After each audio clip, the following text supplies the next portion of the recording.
the classical theory of reduction. And I told you why we need this theory in that lecture. So basically what we said was that we need this theory to try to explore and explain the relations that exist between the premises and the conclusion, right? So we did it linguistically when we were looking at fallacies. Now we're doing that theoretically. Moving on, I also reminded you to be precise about what deductive arguments are, right? And then I told you what the classical theory of reduction is about. So it's basically, to repeat myself, it was about the relations that exist between one category and some other category, which is why the name of this chapter is also categorical propositions. Okay, so a categorical proposition is defined in your book in the following way. It says a categorical proposition is a proposition that can be analyzed as being about classes. Okay, so if you look at the first sentence, we already know that it is indeed about classes. So we have two classes, could be any two classes, and it's about the relationship that exists between those. So what kind of relationship? It's a relationship based on either affirming or denying. So either we say that one class is wholly or partially included in another class, or wholly or partially excluded from another class. Okay, so that's what basically categorical propositions are. Okay, so there are only four kinds of standard form categorical propositions. Okay, so we are now getting into the theory of classical reduction. So the first way that it could work out is called universal affirmative propositions. Okay, so these are what we call A propositions. इसमें क्या हो रहा है? इसमें ये हो रहा है कि you have, and the whole of one class is included in another class. Okay, so we say that we have a class A, and then we say that all A is B. Okay, and that what that essentially means is कि पूरा A जो है वो आप B में शामिल है. सही है? So if you want to look at it in a more logical way, you can think about it in terms of subjects and predicates, which is why it's the alphabets S and P are used here. So what is a subject term? Subject term is the noun of any sentence.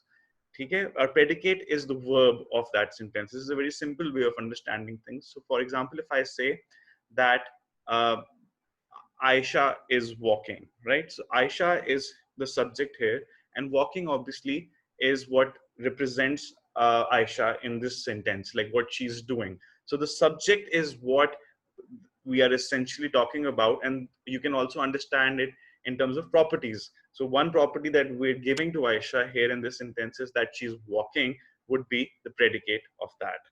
Okay, so if we say all mangoes are yellow, so we are saying that mangoes are the subject of that sentence, and the color yellow obviously becomes the predicate. We're predicating that color to mangoes, which is the subject. So in universal affirmative propositions, which are A propositions, basically the whole of one class is included in another class. Like we've talked about these propositions a lot earlier. So example, all politicians are liars, right? So there's no room कि कोई ऐसे politicians हैं जो liars नहीं हैं, blah blah blah. हम कह रहे हैं कि सब के सब जो हैं वो झूठे हैं, ठीक है? So this is your A proposition. You have to remember A as well as what the A represents. So universal affirmative propositions is what this is, and it can be represented by A, capital A. Moving on, the second one is universal negative, which is E propositions in this theory. E propositions basically, as the name suggests, negative से आप इसको याद कर सकते हैं.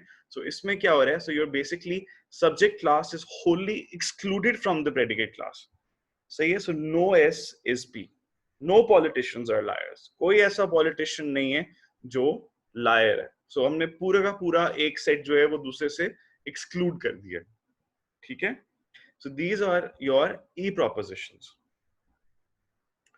You can also understand these in terms of, if you want to look at it mathematically in terms of sets. So I would say that these are what you call mutually exclusive. Okay? Now, the third one is basically particular affirmative propositions which are I propositions. इसमें हम लोग अब पूरे की बात नहीं करें, so it's not universal, it's particular, यानी कि हम some के concepts को explore कर रहे हैं. So when we say that two classes have some members of common or members in common, तो फिर हम लोग particular affirmative की बात करते हैं. So I propositions में क्या हो रहा है? Since they're affirmative, so we're talking about inclusion, not exclusion. So we're saying some S is P, यानी कि some politicians are liars. So one question that I usually get is, what does some represent? So some could be how many members, क्या कितने members होने चाहिए कि हम बोलें कि जी some है, ठीक है? So the answer to that question is basically in logical terms, when we say some, we mean that it has to be more than one member. ठीक है? So अगर एक member से ज़्यादा है, so we say that some को हम use कर सकते हैं. ठीक है? Similarly, the fourth and the last one are O propositions. इसमें it's about exclusion. So we have the particular negative propositions. ठीक है? इसमें अब exclusion की बात हो रही है. At least one member of S is not a member of P. So some S is not P. Some mangoes are not yellow. Okay? Some politicians are not liars. So this is the fourth and the last one that you need to understand. These are the four building blocks of this theory of classical deduction. इसी के through we'll try to make sense of the premises and the relations that they have with the conclusion. Okay? Right, so that's exactly what I said. A, E, I, and O propositions are the building blocks of deductive arguments. ठीक है? Right, it seems pretty straightforward so far, क्योंकि उसको बिल्कुल हमने building blocks के उस form में मैं आपको समझाने की कोशिश कर रहा हूँ. But ये थोड़ा सा sentence form में it could be a little complicated also. For example, if you look at this example, all candidates for the position are persons of honor and integrity.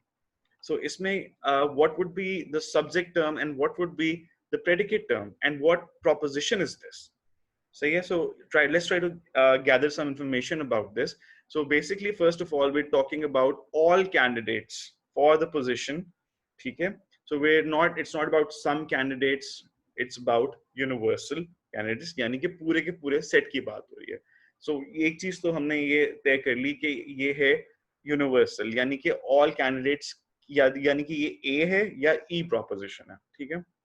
Let's see कि इसमें inclusion हो रही है या exclusion हो रही है. So इसमें हम बात क्या करते हैं? All candidates for the position are persons of honor and integrity. यानी कि पूरा का पूरा एक सेट जो है वो दूसरे में शामिल है. So यानी कि this is the A proposition, not the E proposition, because we're including one set entirely into the other. So if I ask you what the subject term would be in this proposition and what the predicate term would be in this proposition, so it's not difficult to decipher that the subject of this is all the candidates for the position. Okay? That would be the subject term here.